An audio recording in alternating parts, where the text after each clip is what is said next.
Good afternoon. Thanks for joining us today. My name is Corey Webb, and I'm the Marketing Director here at Churn Zero, and I'd like to welcome you to our webinar titled Drive Customers to Value During Onboarding at Scale. Before we get started, I'd like to remind you that we are recording this session, and a link to the recording will be available 24 hours after this webinar. Throughout the presentation, though, we do welcome you to submit your questions via the question button, Q&A button at the bottom of your screen. Please use that to submit your questions instead of using the chat for questions you'd like us to address. And we'll address as many as we can during the Q&A portion at the end of the webinar and maybe some throughout the webinar as well. So I'm pleased to introduce to you our presenter today. We have Donna Weber. Donna is the world's leading expert in customer onboarding. For more than 2 decades, she's helped high growth and established enterprises transform new customers into loyal customers. As a recognized thought leader, influencer, strategist, advisor, and author and speaker, Donna gets to the heart of CS, and that's exactly why we're excited to have her here today to talk to us about onboarding at scale. So with that, I'll turn it over to you, Donna. Corey, thank you so much. It is such a privilege and a pleasure to be here with you today. I'm really enjoying connecting with you, and I'm very excited to connect with the Churn Zero community. And folks are streaming in while you're joining. Hey, would you mind typing in where you're joining from and what the temperature is? Because I know so much of the world is especially hot right now. I'm in Marin, California, and I think it's just 66 degrees out right now, Fahrenheit. So, how hot is it where you are? So type in where you're joining from. And we got Julia from Chile. It's winter. And if you go ahead and type that in the chat, is everyone allowed to type in the chat? Yeah, are you able to type in the chat? It looks like it might be, let me see if I can edit the chat, but people can type into the Q&A right now. Okay, great. Miami, Florida, 90. Hi, Ashley, Kelsey. Yeah, so go ahead and type in Q&A for now. All right, Charlotte, 86. Fort Worth, 102. Stay cool, drink some electrolytes there. And Giovanni in Fort Worth, Texas. And Eileen, yes, 94, but it feels like 97. It's been like in the high 80s here, but it's still morning. Germany, 38. That's pretty darn hot, Louisa. Phoenix, 98. Florida, and 84 in Minnesota. Seattle, 70. I heard that you were having a January last month. It was so cold. 87 in Colorado. 96 in Connecticut. Oh my God, 107 in Kansas. I think Kathleen gets the high so far. All right, well, welcome everybody. Well, we got 103 in Virginia. All right, so definitely hot everywhere. So welcome, please take care of yourselves. Thank you. Hopefully you're indoors in some comfortable weather, and you are able to be safe and join. And somebody was saying, hey, Donna, let me see where that was. Hello, Megan, good to see you. Downtown San Diego, 66, probably got some fog. All right, so let's move on. So hello, welcome, good morning, good afternoon, good evening. Thank you for sharing where you're at today. Portland, 77, that's hot for Portland. Okay, we're gonna move in. So just a bit about myself. I help high growth companies transform new customers into loyal champions. I help them to scale customer success, decrease time to first value, maximize customer lifetime value, and accelerate product usage and adoption. And we'll be talking about how to do some of that today. So this is what we're focusing on. We're going to talk about why onboarding is the most important part of the customer journey. We're going to look at the cost of treating every customer as a special snowflake. We're going to describe what first value is and why it's important, identify the trough of disillusionment and how to avoid it, and look at how we can deliver value to customers as quickly as possible, and then see how we can scale all of that. Now, Corey, is there an opportunity for folks to type in the chat, or is that still disabled? I haven't figured out just yet. So it might just Okay, be Q&A. so in the meantime, we'll keep using Q&A. I look forward to you being very engaged because I'm going to be asking you a lot of questions, and that's how I like to make sure folks are really involved during the sessions. So let's get moving. A bit more about myself. I am the author of the award-winning book and best-selling Onboarding Matters. Type in Onboarding Matters if you've read my book. So that came out just over a year ago. I've worked with companies. These are some of the companies I worked for to onboard and enable customers and get them to value. And then this is just a handful of companies I've worked with since I've been doing my own consulting practice for, I'm in my 7th year now. And then when I'm not helping companies onboard their customers, I like to be outdoors as much as possible. And this is me kayaking in California on the American River on the rapid Troublemaker. So type in rafting or kayaking if any of you do that. I learned how to kayak when I lived in the UK. And then Marisa, I was just in Oregon kayaking on the Umpqua River a couple of weeks ago. All right, let's talk customer success and customer onboarding. So type in the chat, in the Q&A, if any of these sound familiar, just type in the word familiar. Every customer is a special snowflake. Your teams are stuck in reactive heroics. You can't scale. Churn rates are too high. Type in familiar if any of those sound familiar. All right, so let's explore the first one, which is the special snowflakes. So are you suffering from special snowflake, are you suffering from special snowflake syndrome? Now, when you have a small company or you're at the very beginning, that can be a great approach. Your customers love you and you do anything you can to make your customers successful. But at what cost? When you treat every new customer as a special snowflake, then you end up in trouble fast because it costs a lot of money to engage every customer in a special way. So type in snowflake if anybody is, if any of you are suffering from special snowflake syndrome.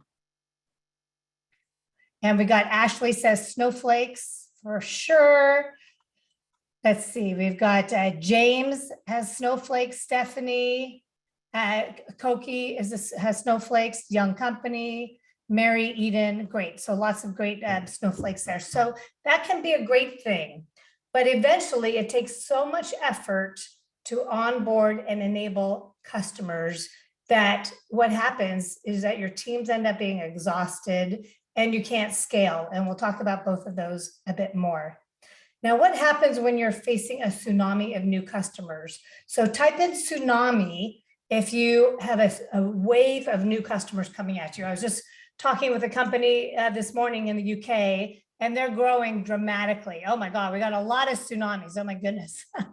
Now that's great to hear. We got Jacob as a level 5 tsunami. I hope you know where your tsunami safe zone is. So Robin and others are saying they got some waves. Now, right now, some companies are thriving and they have a huge wave of customers coming at them. Some are, some companies are slowing down right now, but you still likely have a lot of new customers or existing customers that you need to take care of. So we're going to talk about that, like how to keep your current customers right now. And Diego posted some idea about how to enable webinar chat there. Corey. And Anna says, EdTech in the UK, post-pandemic schools are subscribing fast. Absolutely.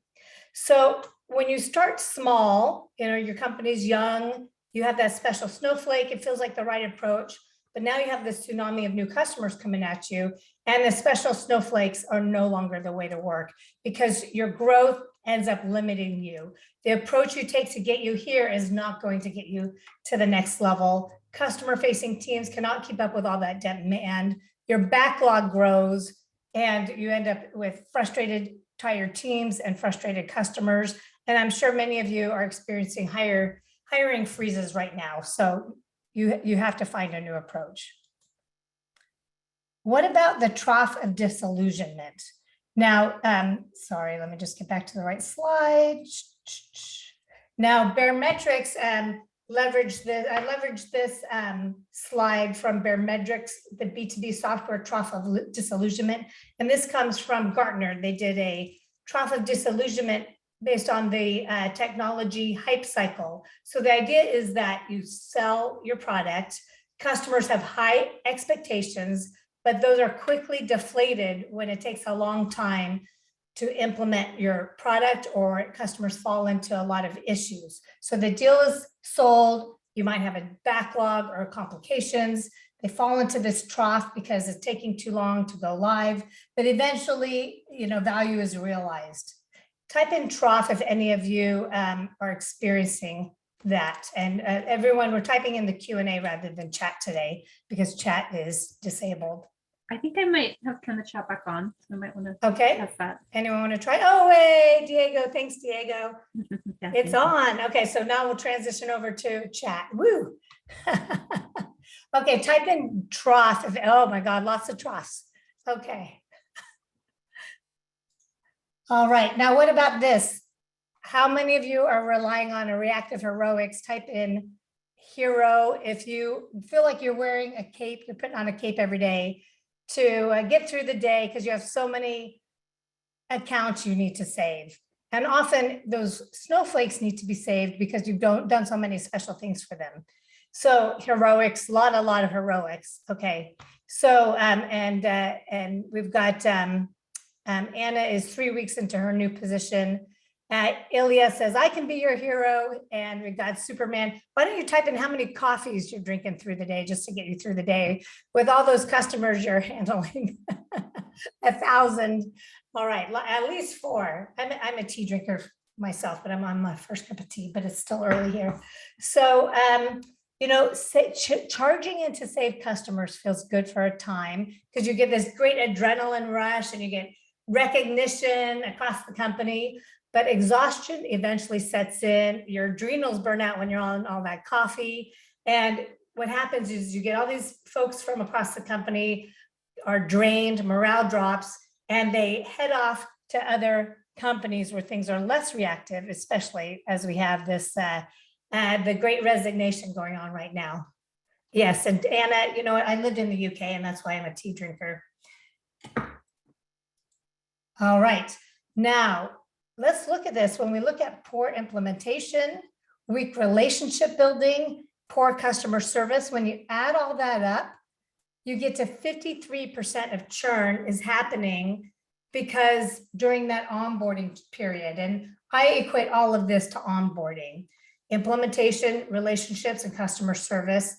And in the US alone, that's costing companies $136 billion a year. And so we really need to fix onboarding because that's when you really develop the relationship and that's when the renewal really happens. I worked with a company in Finland and the customer success managers were busy chasing down renewals. And I said, well, I'm curious, when do most customers actually churn? And we found out this exact number by coincidence, 53% were churning in the first 90 days. And more than half of that, 30% of all customers were leaving in the first 30 days. So they really needed to get customers to value quickly to keep customers around and to keep, be proactive rather than waiting to have to jump into those reactive heroics. Yes, and Diego, what's the percentage of churn because of selling to wrong ICP? I don't have that, but that is big. What I have seen more is that it costs companies a lot of money. I've worked with companies where they're selling to the wrong ICP. I worked with this company that does medical practice hardware and software, and the head of sales was closing any deal they could. They were hitting their bookings numbers off the chart, but the implementation teams were overwhelmed in reactive mode. Implementations they were supposed to take 3 to 4 weeks, and they were taking 6 to 8. They had this big backlog. And when I met with the CFO, we mapped out the numbers for that company alone. It was costing them $500,000 a year because they weren't selling to the right customers, and all the costs of having to go in and fix things and bring the buyers back in and the sales reps in to resolve issues because they were selling to the wrong ICP. And guess what? That head of sales is no longer at that company. Okay, and Tiffany was saying that that is relatable. So here's my customer onboarding maturity model. So we've talked a lot about being in reactive mode where every customer is a special snowflake. There's performing where you have consistent, repeatable processes across your company. You've got scaling where you have some one-to-many approaches, so you can really handle that tsunami of new customers coming at you. And then optimizing is where you're really able to relate your the impact of customer onboarding to your bottom line.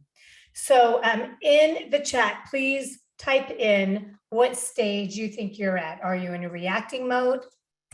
Are you in, sorry, wrong way. Are you in reacting mode? Are you performing, scaling, or optimizing? You might be in the middle. You might be, we're just coming out of reacting. We're on the cusp between reacting and performing, or we're performing to scaling, or maybe you were in scaling, but you acquired a new company and now everyone's back in reacting. So I'm just going to take a moment to scale through all these great answers. So we've got reacting, scaling fast, but lately reacting due to the load, performing, jumping between reacting and optimizing. Wow, that is a huge jump there, Diego. We've got, let's see, reacting, scaling, reacting when it comes to product updates. That's Alex. Performing, and trying to keep up. It feels like always reacting. Okay. Understaffed, so certainly reacting. And Nathan is looking fearfully at scaling, but we'll talk about that. So hopefully that will reduce some of your fear, Nathan. All right, so let's talk about your secret weapon, which is customer onboarding. I just want to be clear that I'm drinking from water. I looked at a video of a podcast and it kind of looked like I was maybe having a vaping or something. This is my water bottle. There's only water in there. All right, so let's talk about why onboarding is the most important part of the customer journey. We have the customer success bow tie here with a funnel on the left and a funnel on the right. On the left is the buyer journey and on the right is the customer journey. And as you probably know, during the buyer journey or the sales funnel, you start with lots and lots of people and you qualify them and you provide them the right content for the right user at the right time. And then you go from prospects to leads to closed deals and customers. So what happens on the customer side? We have a funnel as well. And the reality is that 50 to 80% of all revenue coming into companies, even startups, is from existing customers. So when you onboard your customers, when you get them to adopt your products effectively, then they will buy more and they will start to champion your products and tell their colleagues and friends, and you get referrals. And that's how companies need to grow. And especially right now, if you feel like the belt is tightening at a lot of your customers or prospects, not as many new deals are coming in, guess what? This is more important than ever, this expansion. You can no longer just hope your customers are getting value from your product. You as customer-facing teams need to absolutely guarantee that new customers and existing customers are going to keep getting more and more value from your product so that they buy more, they champion, and they become referrals.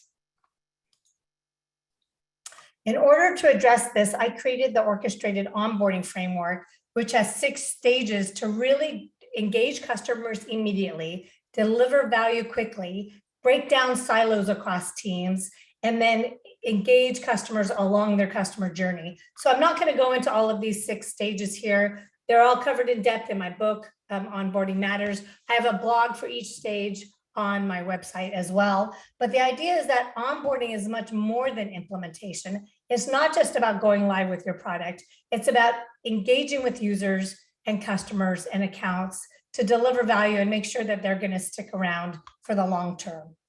It's about engaging with the pre-sales teams and the post-sales teams. It's about, handing off the relationships with customers and providing a great service.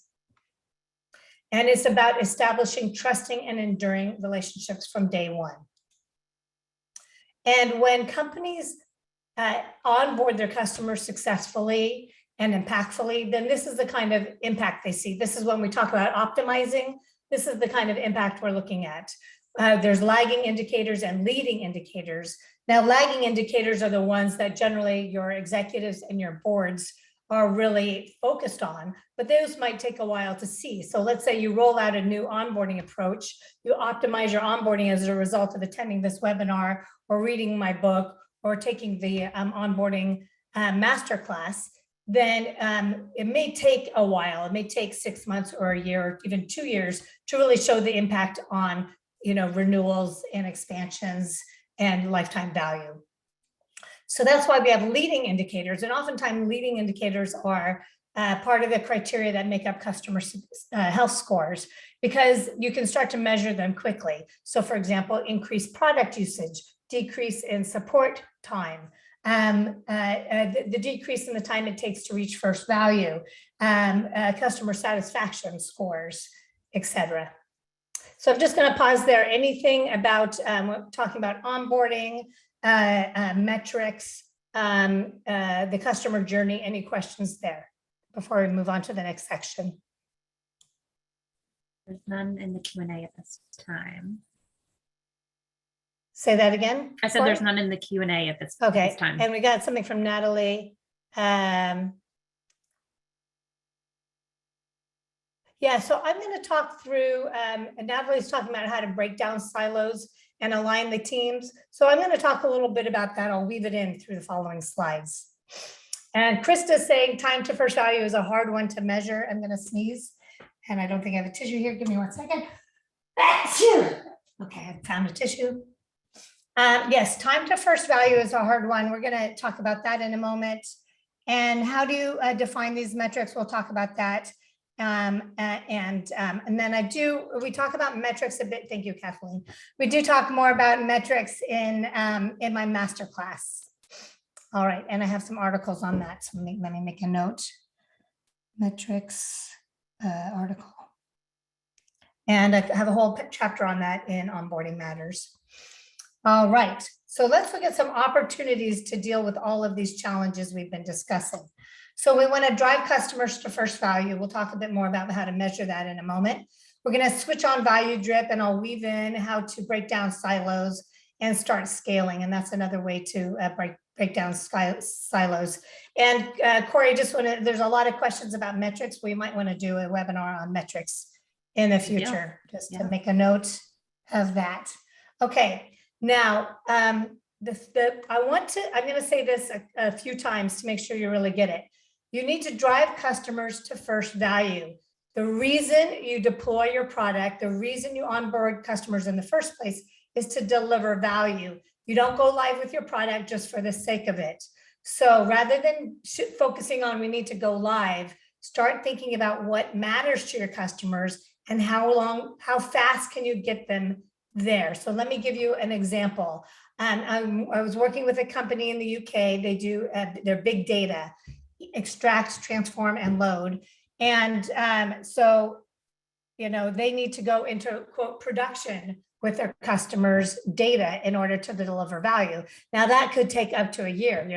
What does in production mean? Does it mean you've migrated and gone live with every single piece of data across a huge enterprise company? So what we did to break that down to deliver value as quickly as possible and to keep customers out of the trough of disillusionment is that we said, rather than going into production with all of the data, during the initial stages of onboarding, we define one use case or one data set that we're going to go live with. And now we can check the box and say, onboarding is complete within 60 days when that first use case or data set is deployed. So that is a way to break down onboarding and break down the deployment, deliver value quickly, and then shorten the time to first value. So that's just one example. I'm going to give you one more example. I was working with a company that delivers a marketing platform for real estate agents. And their platform is so awesome that I am in the process of selling my house. I just moved into a new house and I have boxes everywhere. But I contacted them to get the best real estate agents from them. So for selling my house. So their product took about six weeks to deploy. But when we started talking about what value their company provides, we realized that a lot of what sets them apart from their competitors is not just their platform, but the amazing services they provide. Their founders are thought leaders in the real estate space. They have an exclusive community and resources. So what we did was, rather than waiting for the product to be deployed, when the CSM would engage, we moved the CSM into like day 2 or 3 within that first week for sure. They start providing strategic coaching and access to all of these exclusive resources to deliver value quickly, to start changing the mindsets, to win the hearts and minds of the customers, and to get the concepts and context going so that the customers would be very successful as soon as the platform goes live. So now they're delivering value in days rather than 8 to 12 weeks. Okay, so I just want to talk about the metrics for first value. Is the first thing, if you want to measure first value, you need to define what it is first. So it might be deploying that first use case. It might be rolling out that first let's say project. It might be going live with one plant. So you break it down into achievable nuggets, and then customer sees value, and guess what? They're going to be more engaged throughout the onboarding and implementation and the customer journey. Okay, so I'm just going to talk a bit more about that, then I'll pause for some questions and comments. So I call that value drip. I call it quick wins, and also first value. So now you can, instead of a trough, you're delivering value, delivering value, delivering value. So just last week, I was talking with a company that does inventory management. They're a global company. Their implementations take 4 months. Their annual license is about $10,000. And I'm like, this does not compute. You're taking so long, and every customer is a special snowflake and is very high touch. So we talked about how can you start to deliver value quickly and start to phase the deployments. So rather than doing all of the inventory, and now we're onboarded and we go live, can you do an inventory for one product or for one region or one segment? Chunk it down, start to deliver some endorphin hits, and then keep going, keep going, keep going. Okay, so I'm gonna pause there and look at questions. So, and I'll just pause the sharing just so I can have a look. So, Louisa, how do you define metrics if you're small and unestablished? Well, I have an article on this where I talk about back of the napkin. Oh, and back of the napkin. And I did a webinar with TaskRay. So you can go to their website and look. But you just start to look at I like to capture a baseline, like, well, how long does the onboarding take? What is valued? Does anyone have any idea? How long does it take? So just start to get some back of the napkin anecdotal metrics to start. And then you can start to engage with your finance team to review and get a bit more specific. All right.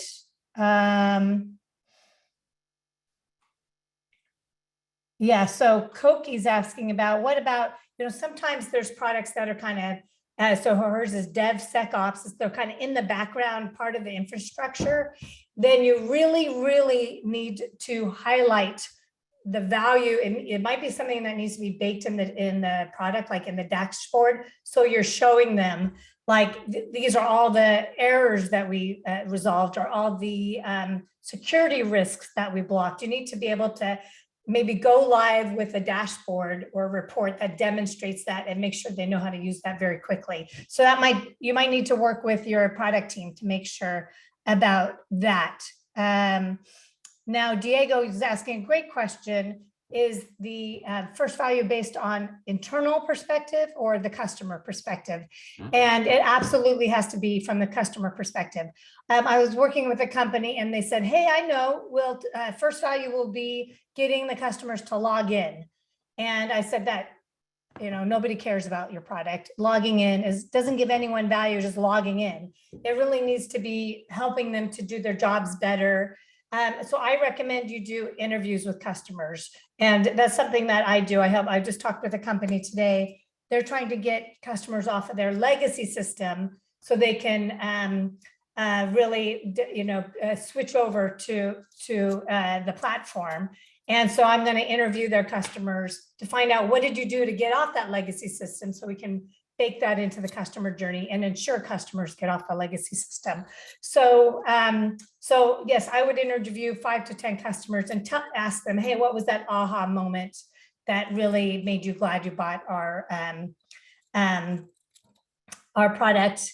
And then how to drive value with long deployments. I would start looking at how you can start to deliver even a quick win. And Diego, maybe we could talk offline about that. All right. Yeah, people ask me like, well, what's the timeline for first value? What I like to say is, of course, it depends. That's my stock answer. Depends on your product. It depends on your customers. It depends on how technical your customers are. But what I am seeing is that there is a correlation between the time that it takes to sell your product, so the sales cycle, and the time to deliver value and ideally be onboarded. So if you have a really long sales cycle, like let's say 6 to 12 months, then you have about half of that time, say 3 to 6 months, to deliver value. If your product sells in 10 days, then you better start delivering some morsel of value within about 5 days. So think about, it's anecdotal. I've talked with folks about how we can create a formula to work that out, but that's what I'm seeing. You have about half of the time of how long the average sales cycle is to start delivering value. Okay, so there's a million questions coming in. I'm gonna just keep going with the slides. Corey, anything you wanna jump in and say? No, I think let's get back to. Okay, great. So let's talk a bit more about the solutions. Scaling. Now, sounds like a lot of you need help with scaling. You've got that tsunami of customers coming at you. You likely have a hiring freeze right now. You've got those reactive heroics, which is the opposite of scaling, right? So let's look at a few ways. The 80-20 rule. I want everyone to write this down, 80-20. That's the Pareto principle. And the 80-20 rule is it's like taking the highway. So for example, if Corey asked me, well, how do I get to San Francisco from here, from where I am? I could treat her like a special snowflake and say, well, you could take the ferry and go on the bay, right? That'd be fun, especially if it's a nice day. You can ride your bike across Golden Gate Bridge. You can walk. You can take the bus. Oh, my light just went out. Hold on. It's one of those days here. Okay, no light there. Oh, it looks like, let's see if that one works. Hold on one second. I got one other light option. Okay. I could tell her every way and then let her pick. And that's what's treating her as a special snowflake. But instead, we just take the main highway. You take Highway 101 to get to San Francisco. That's the main route. So what you want to do to get out of that special snowflake syndrome is to start defining that 80-20 rule, that 80% of your customers can go down this main route to some kind of value very quickly. It doesn't mean you don't have exceptions. Those are the outliers, but you got to start defining these consistent, repeatable processes that you take most customers down. And it might be that there's some kind of foundation to get them to some initial value or to get them to finish onboarding. And then from there, then they can kind of tailor things. All right, next is that ICP. I think Diego brought that up earlier or somebody else. Ideal customer profile, because if your sales teams are selling to anyone they can get to sign, then it's going to really slow down onboarding. It's going to force you to be in that special snowflake syndrome, and you're going to not be able to scale. So when you are selling to customers who are going to be successful, they're going to be more likely to get onboarded and implemented quickly. And you can create those consistent, repeatable processes to deliver value quickly. So for example, if I like to use analogies like being a personal trainer. because I like to work out. So let's say I could say, well, I help everybody, and then I got to create different programs for every single user type. But let's say I work with, middle-aged women who are, let's say I work with women who have recently had kids and are trying to get back in shape. Now I can create some consistent, repeatable processes where I know deliver results to that audience quickly, and I can specialize. Next is a digital touch. Now, I always like to emphasize is people first, then processes, and then technology. I know companies want to implement Churn Zero and other tools, and they think that's going to fix all their problems. And I'm sure with Churn Zero, it will. But, there's so many times people are looking at technology to fix things. You need to define the processes and then look at technology. Once you have that, then you can start to look at a one-to-many approach. And I really want to emphasize customer enablement. This is something we could talk about all day, and I cover this in a whole chapter in the book, which is that I really don't want onboarding teams and customer success managers trying to onboard and enable every single customer. You really need to build out consistent, repeatable ways so that people can learn in the product, self-paced, or through a one-to-many approach. That's going to help customer success and onboarding teams handle more accounts to get them to value and not just go this kind of one-to-one, get them enabled in the product. All right. So I'm going to I have 2 more slides, and then I'm going to open it up for questions, and we'll have a good 15 plus minutes to answer questions. All right. So what I want to say is wherever you are on this maturity model, whether you're bouncing all over the place, whether you're struggling to get out of reacting, I want you to know that you're not a special snowflake. You are not alone. I've worked with companies all around the world and dealing with things that are familiar to you, that are, dealing with the same challenges. So many companies think that they're the only ones dealing with that, and you're not alone. And so whether it's checking out articles on my website, I've got webinars, podcasts, my book, my Orchestrated Onboarding Masterclass, and then also ways we can work together is I have onboarding fast tracks, onboarding audit. Just reach out. I'm here to chat about your challenges and opportunities and just share like what I recommend for next steps. You're not alone, but I want to leave you with one thought, which is it's not about going live with your product. It's about transforming your customer's business. It's about delivering value so you make their lives better, whether that means they can do their jobs faster, whether they can make more money, whether they can save money, or whether they can be compliant. That's the reason most companies are using some kind of product. So think about that. How can I transform my customer's business? Please reach out. Here's all my contact info. Please take a moment to connect with me on LinkedIn and subscribe to my my newsletter. I don't send out many. I have a monthly newsletter and monthly blogs. I don't email a lot. And I have a weekly value driver videos on LinkedIn. And please check them out. My goal is to help you transform your business. And I'm always looking for ways to provide value. And that's what I'd like to do in the Q&A section. So if you give me 1 second, I'm going to see if I can get my light reconnected. I know that's not the must have, but I'm going to see if I can do that. Awesome. Thanks for that, Donna. And yeah, I'd like to invite the audience. We do have a lot of questions that have already come in, but if you have a question, please go ahead and put it in the Q&A. And while I do this, I can answer and sure. And why don't you just ask me and I'll see if I can multitask. If you already addressed one of these as you were going through, just let me know. But Diego says, is your first value based on the organization's perspective or the customer's perspective? And what if the customer doesn't know what they see as first value? Yeah, and we answered that one. Okay, we answered that. There we go. Okay. Got the light. Woohoo. Okay. Let's see.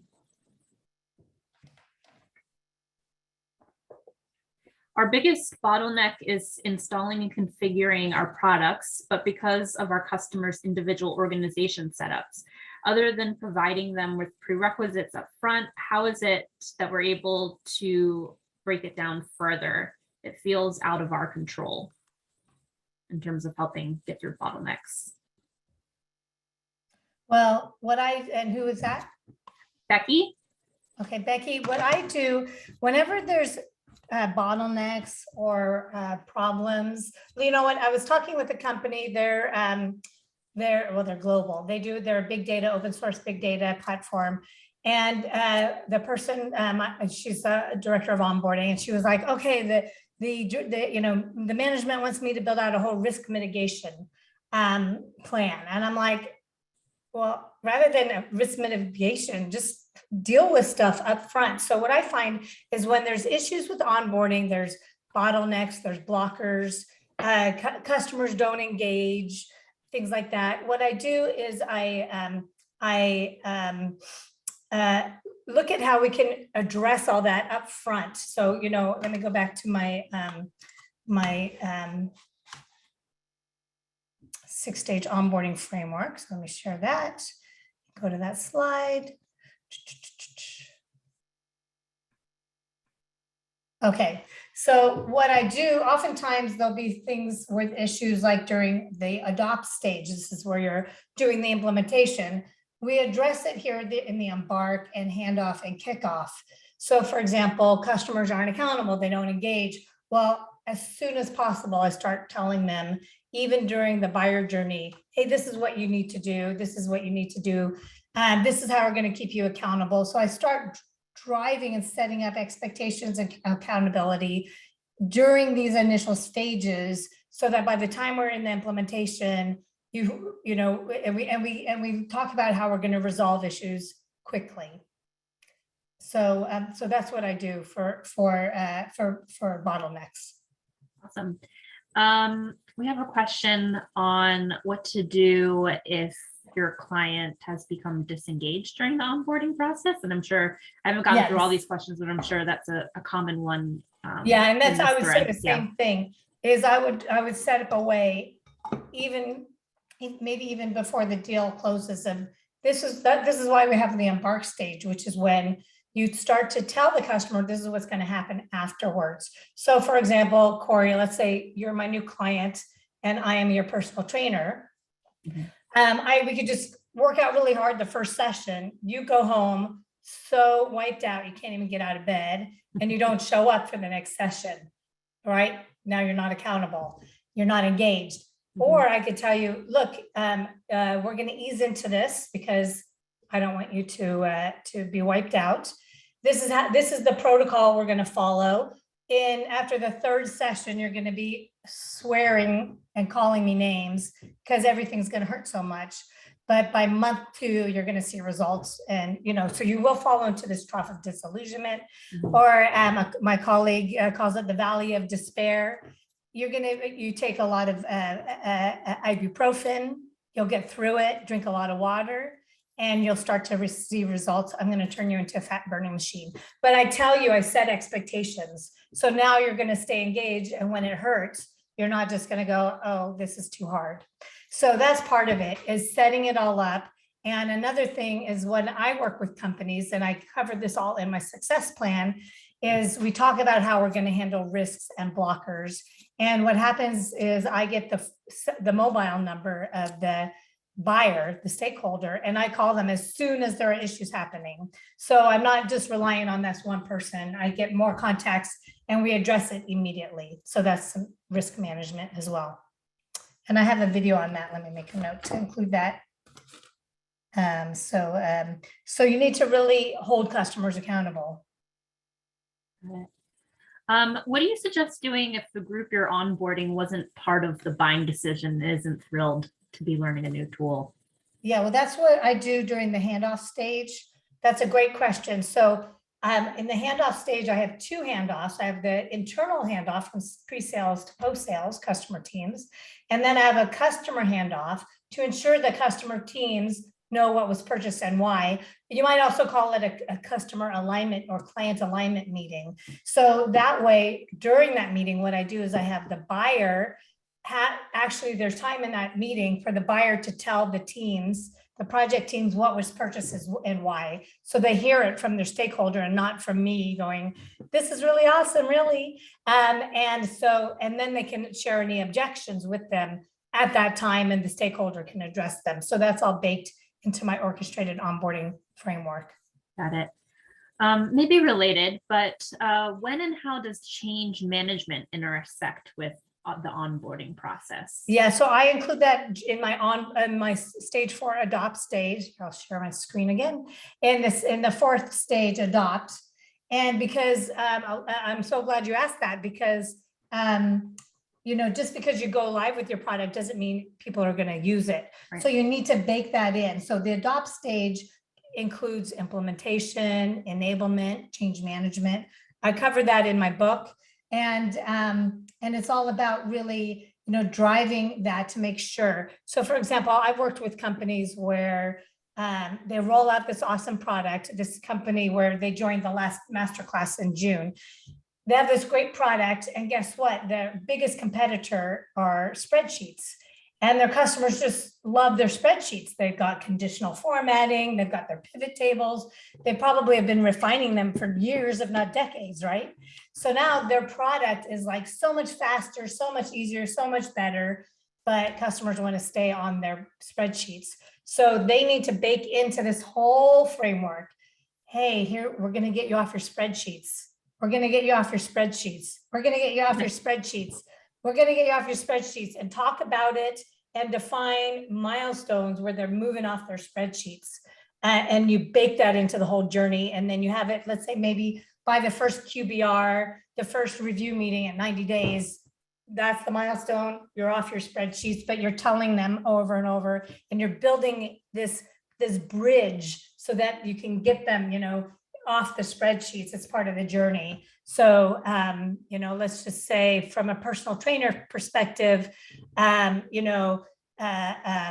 let's say Corey's never done weights before. Oh, let's say Corey's never done kettlebells before. Mm-hmm. And so, and she's intimidated by them.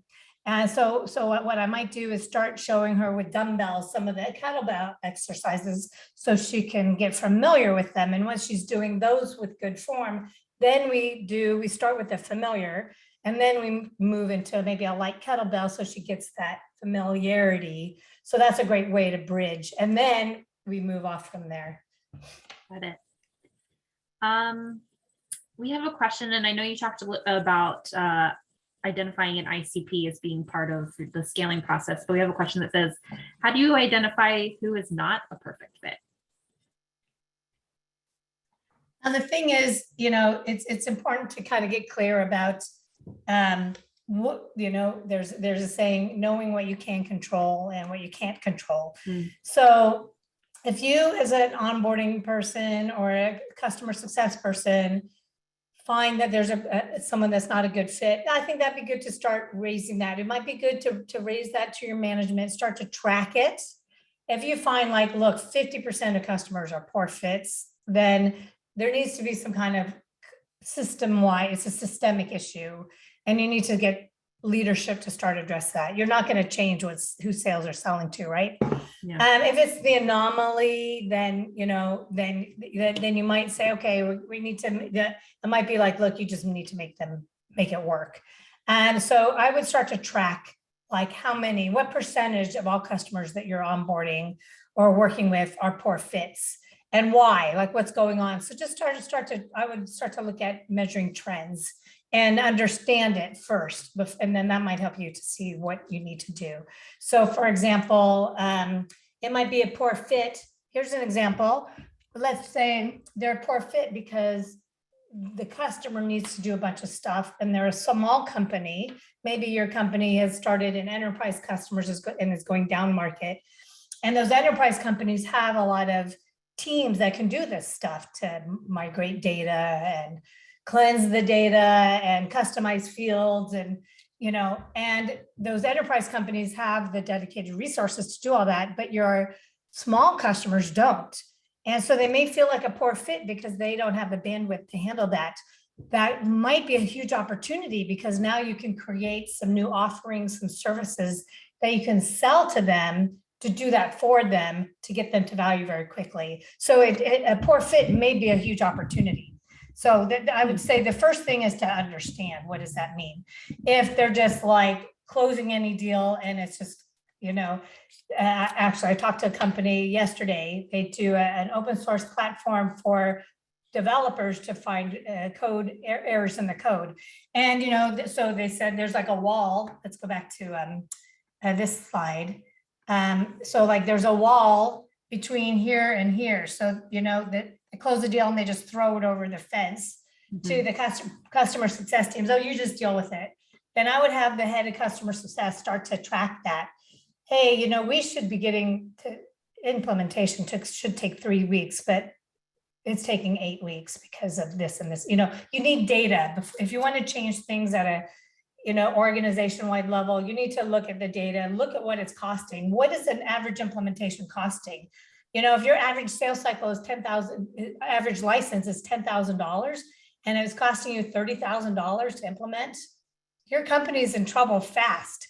That stuff you need to be looking at. That's when we talk about metrics and data, that's what you need to look at. What's it costing your company? If we could get them to onboard in 2 weeks, we could be saving, $1 million a year. And that might help you to hire the right people for your teams. That might help you to buy churn zero or other technology to help you scale. Yeah, I think that's some great advice. Identifying who's really a bad fit or maybe a stretch fit and what you can do there.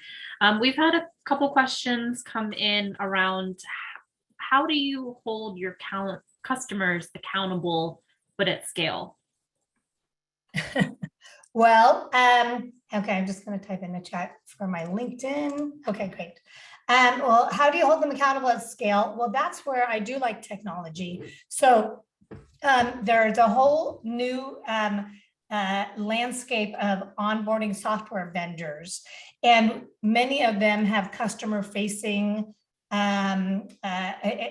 components built right in so that I can assign Corey tasks and due dates, and there's in-app chat.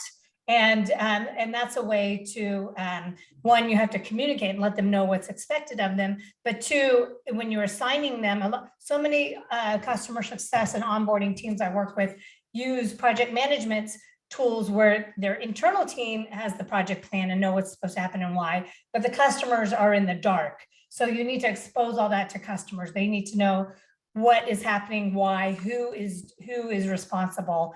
And when I've interviewed the customers of companies I've worked with, customers tell me they want to be held accountable, but you know what, implementing your product is not the only thing on their plate. So you need to give them the tools to keep them on track. Absolutely.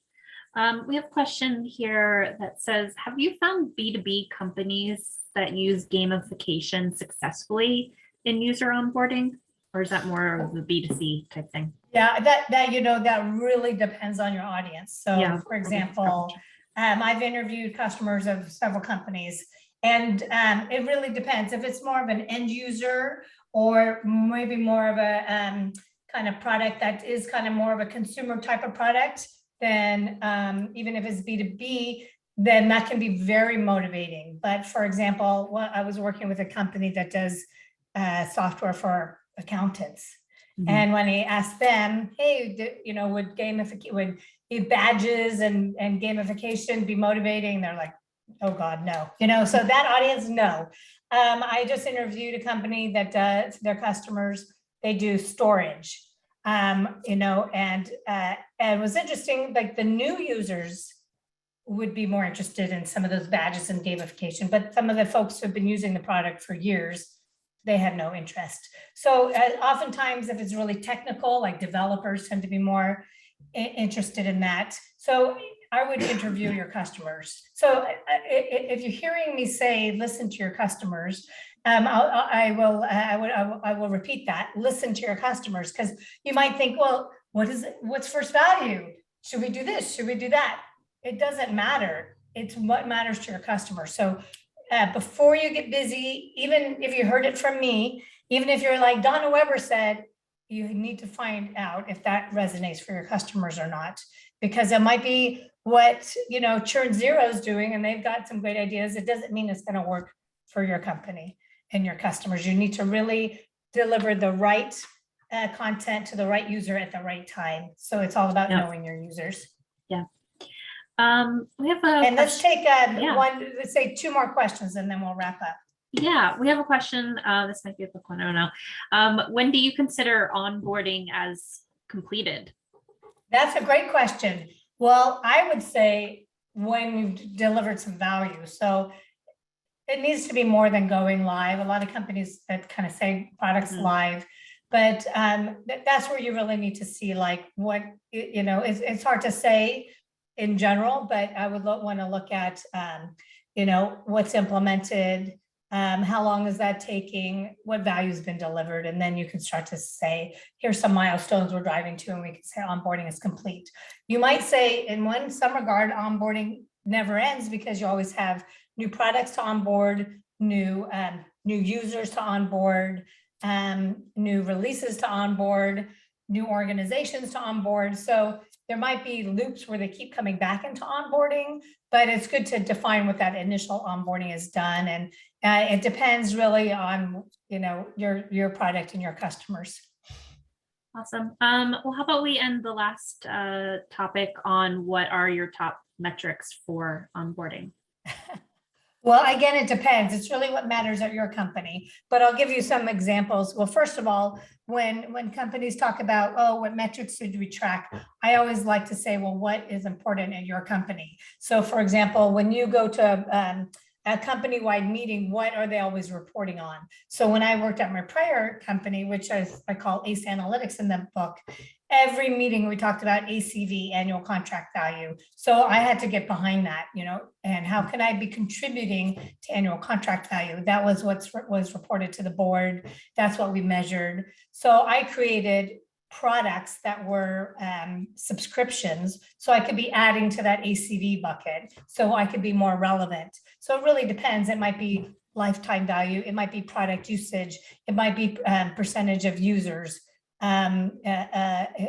active users. So you need to know what those numbers are at your company and get on board with those. If you just have, this is the number of customers being onboarded right now, or this is how many accounts each customer success manager is managing, that's good to know, but it does, companies across the company, they don't care. You need to look at what the impact of what you're doing has on the bottom line. Yeah, I think that makes a lot of sense. Well, I think that brings us to the end of our webinar. So thank you so much, Donna. That was fast. I know it flew by. And we answered lots of great questions, so that's awesome. I'd like to invite our attendees to go ahead and fill out our attendee survey that will pop up at the end of this webinar, just so you can provide some feedback. We'd love to hear that from you. And I just want to remind everyone that we will be sending out a link to the recording tomorrow and a PDF of the slides, and there'll be links for all those resources that Donna mentioned today that you guys can follow up with and share with your teammates. So thank you so much again, Donna, and thank you everyone else for joining us. Thank you all. I look forward to continuing the conversation, and please reach out anytime I can be of help. And thank you for including me, Corey. Awesome. Thanks. Bye, everyone. Bye.